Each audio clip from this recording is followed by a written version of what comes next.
Good Shabbos, everybody. So proud of all of you who are here this morning, brave the elements that we had to move from the chapel into the sanctuary. That's wonderful. Thank you.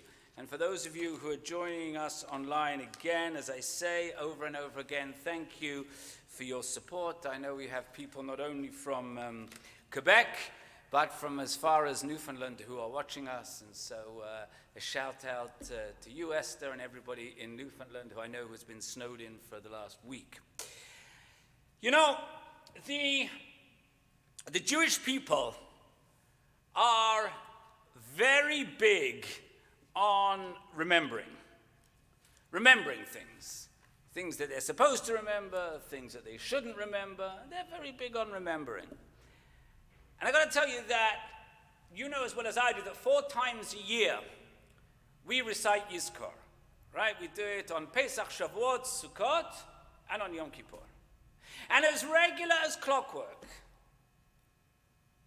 a few days before one of those Yom Tovs, I'll get a call to the office, or Pamela will receive a call, for somebody wanting to know what time is Yizkor. Not what time the services start is, but what time is Yizkor. So now they're not worried about missing the Torah reading. They're not worried about missing my sermon. They're not worried about missing Musaf. But they want to make sure that they don't miss Yizkor when we remember our dearly departed loved ones.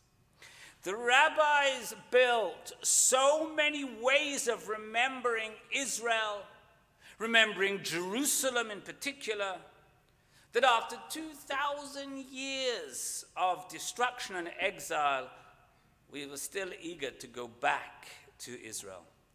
And of course, you know as well as I do that never again is the clarion call, it's the rallying cry around the Holocaust. We must not allow such atrocities to happen again, and to prevent them from happening, we must never forget. That's why Steven Spielberg's Oral History, the foundation that is doing the recording, or did the recording of a lot of survivors, has made such an effort to record the oral histories from the survivors, and why Yad Vashem is so diligently and so accurately recording what happened in the Shoah, including the name of every single Jew who was killed by the Nazis. But here's my question to you for today. Does never forget have to mean never forgive? This week's Torah portion, Parshat Vayigash, has one of the most powerful moments of forgiveness and reconciliation in the Jewish tradition. After decades apart, Joseph is reunited with his brothers. And at the start of the Joseph story, he was a teenager and he was daddy's favorite boy, seemingly a little bit full of himself, fancy coat from dad and all that stuff, sharing dreams that put him above each member of the family, that they would end up bowing down to him. The brothers, of course, as I told you a few weeks ago, briefly considered killing him, but instead they only sold him into slavery. Only. Joseph was not only a slave, he also spent time in prison on phony charges. His first years in Egypt, no doubt, were not so easy. But Joseph turned things around. He became number 2 to Pharaoh, a post that made him one of the most powerful people in the land of Egypt, and of course, presumably, one of the wealthiest. But his brothers had sold him into slavery. If anyone had a reason to bear a grudge, to be angry, to be bitter, it was Joseph. So many people hold grudges. I see it every single day in my work. They hold grudges. Some are maybe legitimate reasons, but some are for the silliest of reasons. Some families have tension that goes back for so long that nobody really remembers what the tension was about it, but they just know that they don't like each other. And they still don't get along. Not Joseph. Joseph forgives his brothers in a very clear and a powerful way. He tells them, now don't be distressed or reproach yourselves because you sold me hither. It was to save life that God sent me ahead of you. It's now 2 years that there have been famine in the land, and there are still 5 years to come, which there shall be no yield from tilling. God has sent me ahead of you to ensure your survival on earth and to save your lives in extraordinary deliverance. And so it was not you who sent me here, but God who sent me here. And he has made me the father to Pharaoh, lord of all the households and ruler over the whole land of Egypt. So if we look at this, Joseph not only forgives his brothers, do not be distressed or reproach yourselves because you sold me hither. He completely lets them off the hook by telling them, it wasn't you who sent me here, but it was God.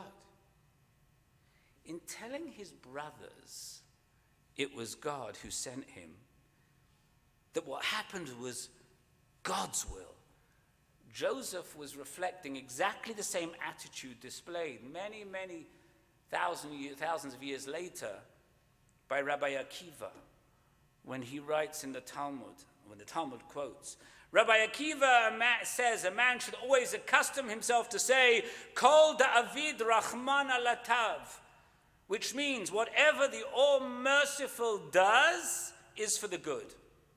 And the story is told about Rabbi Akiva was once out on the road and came to a town. He looked for places to stay, but every inn was full. He had no luck.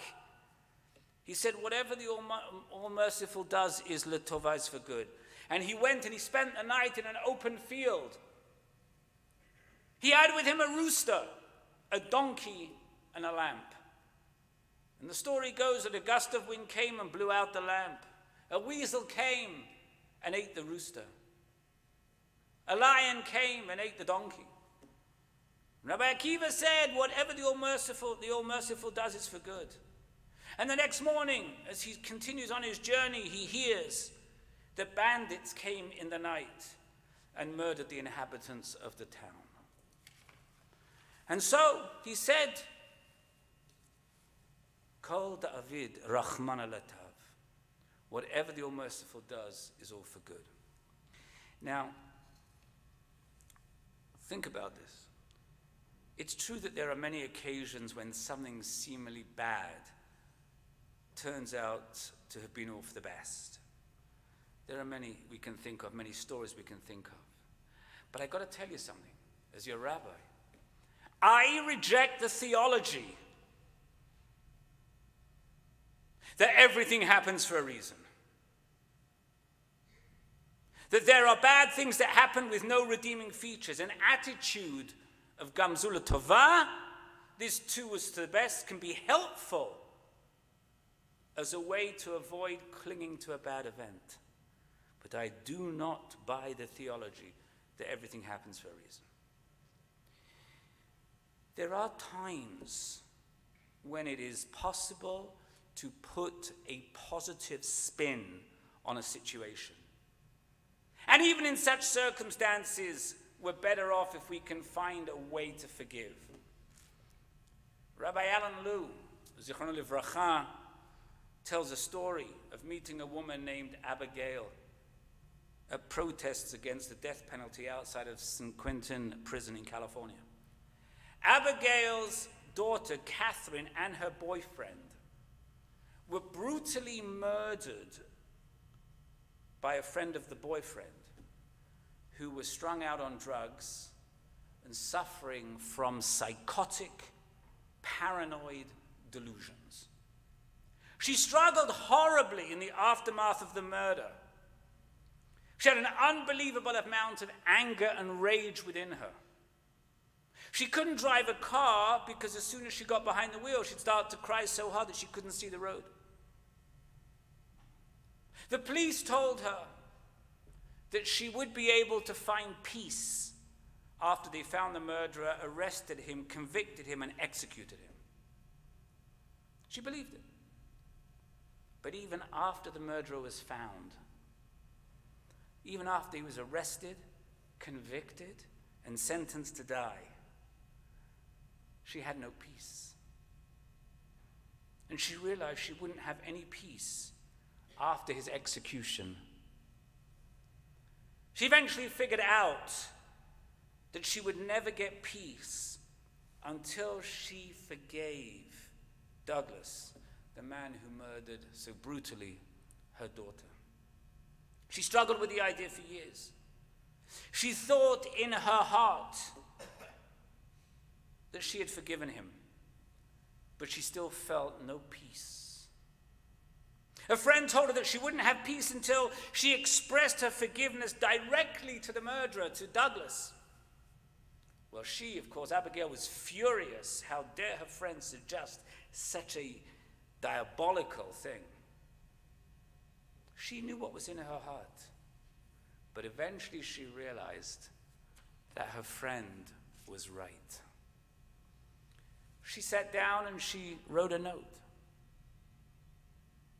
Dear Douglas, the Spirit of God in me sends a blessing to the Spirit of God in you. She then put the letter in the mailbox, and as soon as she did, she felt healed. She felt herself to be in a state of grace, and she's felt that way ever since. She didn't forgive her daughter's murderer because he deserved it. She didn't forgive her daughter's murderer because he was entitled to it. She did it because it was the only way that she could let go of the anger and the rage that was messing up her own life. Not forgiving, not letting go, does only harm you. Author Anne Lamott describes it this way: not forgiving is like drinking rat poison and waiting for the rat to die. It doesn't work that way. Rabbi Shlomo Carlebach was once criticized for going to Germany. Shortly after the war, he flew to Germany, did a concert there.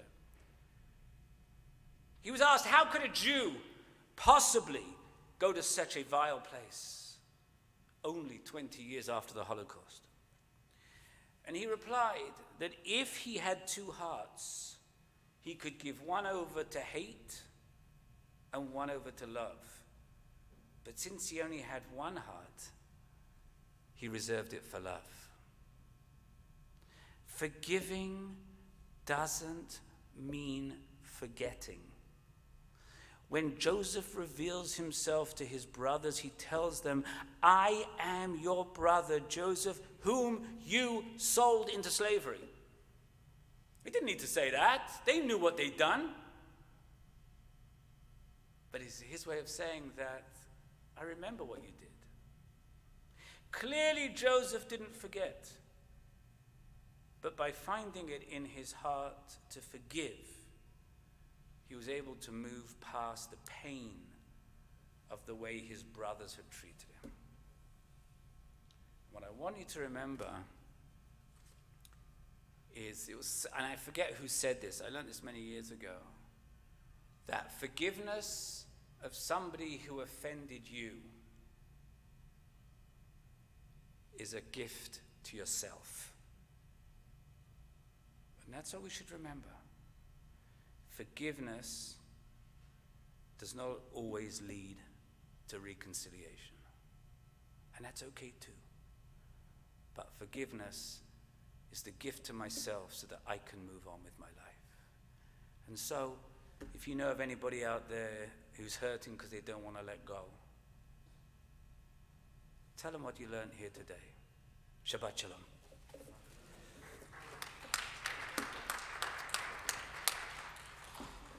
We're going to